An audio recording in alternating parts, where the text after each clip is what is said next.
Hello, in today's video I'd like to talk to you about my Sonos speakers.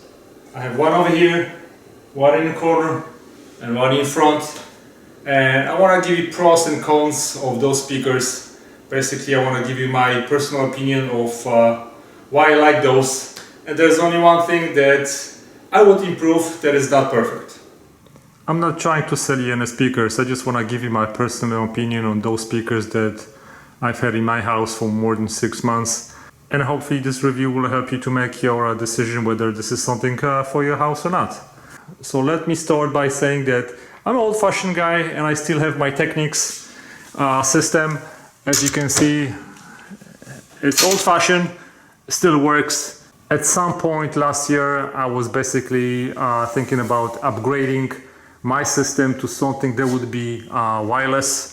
And I wouldn't have to deal with no more wires, and at the same time I was thinking about using something that would be more user-friendly, something that I could use with different devices without wires.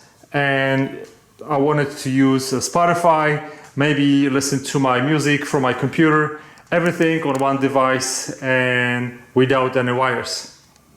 So I was lucky enough that I got two Sonos Play One speakers last Christmas, and I really like those, but there was one big downside. You really cannot connect those to your TV to make your whole surround system at home.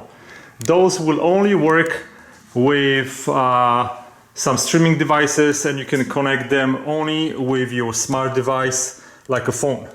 But before I've had my home theater system and I wanted to keep that. So what I needed to do, I went to Costco and I bought this Sonos Beam. When you have Sonos Beam connected with those small satellite speakers, then you can connect your TV to the big Sonos Beam, and together with the small satellite speakers, there you go, you have a home theater system. No wires needed except power cable. So those are Play One speakers. There's only one wire that goes to the outlet. So this and this speaker are connected to the power, and everything else is wireless. You have a couple of buttons to play and to increase volume. You have a status light which you can also turn off. Speakers are really awesome. And I made a little mount, put them on a wall, and with the Sonos Beam speaker, this is the coolest part. This one also allows you to use Alexa and voice commands.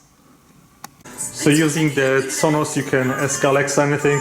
Alexa, what's the wind speed in Boca Raton now? Tomorrow, expect a light breeze around 6.9 miles per hour. In the back of the Sonos Beam, you have a power cable. This is the button that allows you to connect it to the network. You have Ethernet connection, and you have HDMI connector, which I use to connect the Sonos Beam to my TV. And on the top, you have a microphone that will work with Alexa and Google Assistants, and volume buttons. So as you can see, Sonos is very portable and has no wires. You can have apps for both Android and Apple. The only difference between both of them is there's one thing that allows you to tune it a little bit better with Apple than with Android. Other than that, it's basically the same. And I'll show you that on iPad. When you go to your system and to your products, the TruePlay option is only available on iPad, and you can do TruePlay tuning from iPad, which you cannot do on Android. And this will allow you to fine-tune the sound quality and volume depending on where you're going to be sitting in your living room. So the only thing that I'm not crazy about Sonos is the equalizer. It's really very simple. You only have two options. I would really like to see like 5 or 6 different options to change. So this is really too simplistic for such a great system. So now let's talk about music, of course. You have several hundreds of stations that you can choose from. I found a bunch of my Polish radio stations that I like from Poland, and you can listen to really huge amount of really great radio stations. But of course, you have your own library, let's say sitting on your home computer. If you can connect those on the same network as your Sonos speakers, you can play music straight from your computer on your Sonos speakers. So let's say this is my music library, and let me just choose something that we can play. I have some free stuff over here. Okay.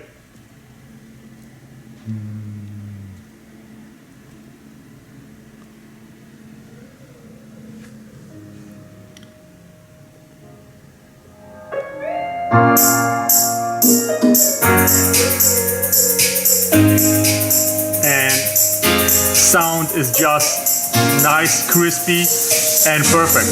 I really love it.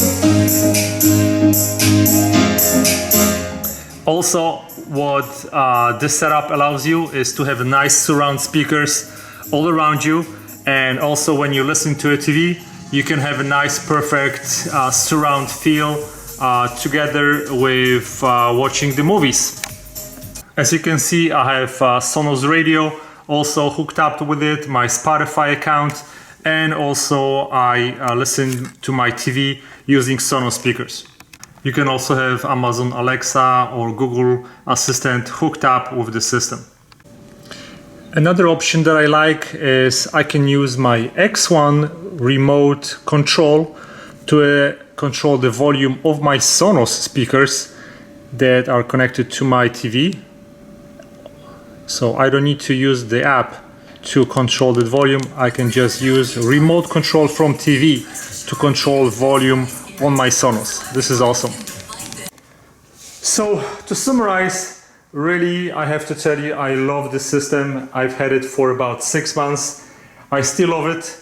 It gives you really nice surround feel in your living room.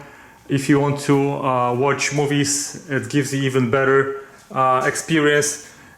And if you really feel like you need more bass, I would probably suggest buying extra subwoofer. Other than that, those 3 speakers that I have in combination with the setup in my house gives me perfect surround sound in my home without any cables. And this setup allows me to stream my music from any Wi-Fi devices that I have, including my computer. So thank you for watching, guys. If you have any questions, send me an email. I'll be more than happy to help you. Thanks for watching. Goodbye.